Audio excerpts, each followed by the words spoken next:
Laymen's evangelical fellowship స్థాపకులు దానియేలు గారు 63వ సంవత్సరం మే 12వ తేదీన చేసిన ప్రసంగము. వాక్య పఠన భాగము ద్వితీయోపదేశ కాండము 30వ అధ్యాయము 19-20 వచనాలు. నేను జీవమును మరణమును నీ ఎదుట ఉంచుచున్నాను అని దేవుడు చెప్పుచున్నాడు. నేను బాలునిగా ఉన్నప్పుడు ఒక నొప్పిని నివారించు ఔషధాన్ని అమ్మేవారు. దేవుని వాక్యములో మన కొరకు నొప్పిని నివారించు ఔషధమును దేవుడు సిద్ధపరిచాడు. దేవుడు అబ్రహామును పిలిచినప్పుడు ఆయన అతనికి సత్యాన్ని ఇచ్చాడు. అబ్రహాము నా అంతరంగికుడు అని దేవుడు చెప్పాడు. అబ్రహాము తప్పక తన పిల్లలకు కూడా దేవుని వాక్యమును బోధించ సమర్థుడని దేవుడు ఎరిగి ఉన్నాడు. దేవుడు అబ్రహాము నుండి దేన్ని దాచి ఉంచలేకపోయాడు. భూమి ఆకాశములను పరిపాలించు సర్వశక్తిమంతుడైన దేవుడు ఒక మానవునికి ఏమీ దాచి ఉంచలేకపోయాడని చెప్పుట ఒక అసామాన్యమైన విషయము. దేవుడు దాన్ని గుర్తించాడు. అబ్రహాము దేవుని నమ్మినాడు. దేవుడు అబ్రహాము యందు నమ్మిక ఉంచాడు. అది ఒక గొప్ప విషయము. ఆరాధనకు వెళ్ళి ప్రతివాడు దేవునిలో నమ్మకం ఉంచున్నానని అనుకుంటాడు. కానీ వారమంతా అతడు అబద్ధాలు మాట్లాడతాడు. నీవు దేవునిలో నమ్మకం ఉంచినప్పుడు నీవు ఆయన స్వభావాన్ని అలవర్చుకుంటావు. అబ్రహాము తన కుమారుని బలియాగముగా ఇచ్చుటకు సిద్ధపడినప్పుడు దేవుని స్వభావాన్ని అతనిలో మనం చూస్తాము. దేవునిలో నమ్మకం ఉంచి తన కుమారుని అర్పించుటకు కనీసము ఒక్క మనిషి ఉన్నందుకు దేవుడు సంతోషించాడు.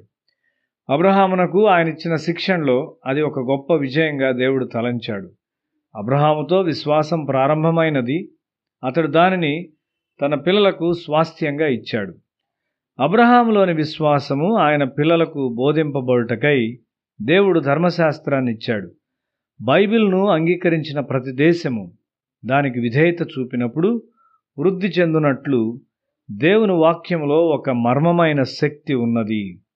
అది ఎంత విధేయత చూపునో అంత సమృద్ధిని చూచును. ఇంగ్లాండ్ దేశము వాక్యమును అనుసరించటను బట్టి వృద్ధి చెందినదని మనం కొంతవరకు చెప్పవచ్చును. సామెతల గ్రంథము 14వ అధ్యాయం 34వ వచనంలో నీతి జనములు ఘనతకెక్కుటకు కారణము అని రాయబడి ఉన్నది. అన్ని దేశముల కంటే అధికముగా ఇంగ్లాండ్ హెచ్చించబడింది. బైబిల్ ఒక సృజనాత్మక శక్తి గల వాక్యము. విధేయత ద్వారా వాక్యమును హృదయములో స్వీకరించువారు ఆ సృజనాత్మక శక్తిని పొందుకుంటారు. అది పాపమును తీసివేయును. మన మిషన్ ప్రాంతముల నుండి జీవమునిచ్చు శక్తి వెళ్ళిపోవచ్చున్నది. దేవుని నమ్మి దేవుని వాక్యమునకు విధేయులైండుమని పిల్లలకు సలహానిచ్చు తల్లిదండ్రులు నిజమైన తల్లిదండ్రులు. నేను తిరిగి జన్మించినప్పుడు అది చాలును. నా కుమారుడు మార్పు చెందాడు. దేవుడు అతన్ని జాగ్రత్త తీసుకుంటాడు అని నా తండ్రి చెప్పాడు. ఆయన మాటల్లో ఇమిడి ఉన్న భావమును అప్పుడు నేను గ్రహించలేదు. ప్రతి తండ్రి పిల్లల్లో దేవుని భయమును కలిగి ఉన్నట్లు చేయుట ద్వారా దేవుని కాపుదలలోనికి వారిని తప్పక అంగీకరించవలెను. నా పాఠశాలలో నాకు కొంతమంది విద్యార్థులు ఉన్నారు. వారు వారి అవసరతల కొరకు దేవుని వైపు చూచెడివారు. పిల్లలు తల్లిదండ్రుల వైపు కాకుండా ప్రతిదాని కొరకు దేవుని వైపు చూచుట ఒక గొప్ప లాభము. ఒక పనివాడు తన యజమాని లేక యజమానురాలు వైపు చూడకుండా దేవుని వైపు చూచుట ఒక గొప్ప దీవెన.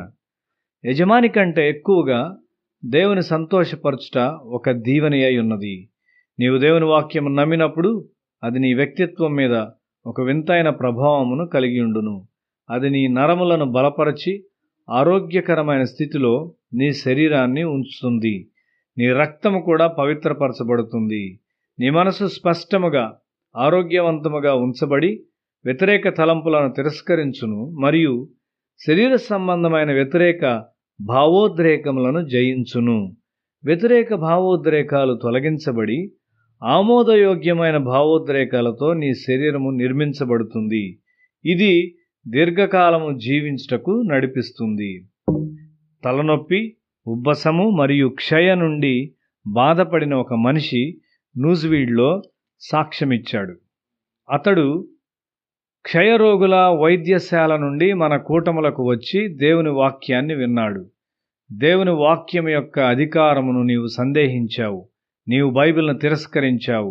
నీ జీవితమును రోగములోనికి నడిపించుకున్నావు. ఉపద్రవం వచ్చినప్పుడు నీవు ఏడుస్తూ ఉన్నావు. ఈ మాటలు అతన్ని గ్రహింపులోనికి తెచ్చాయి. ఆ పరిస్థితి ఎందుకు వచ్చిందో అతడు గ్రహించాడు.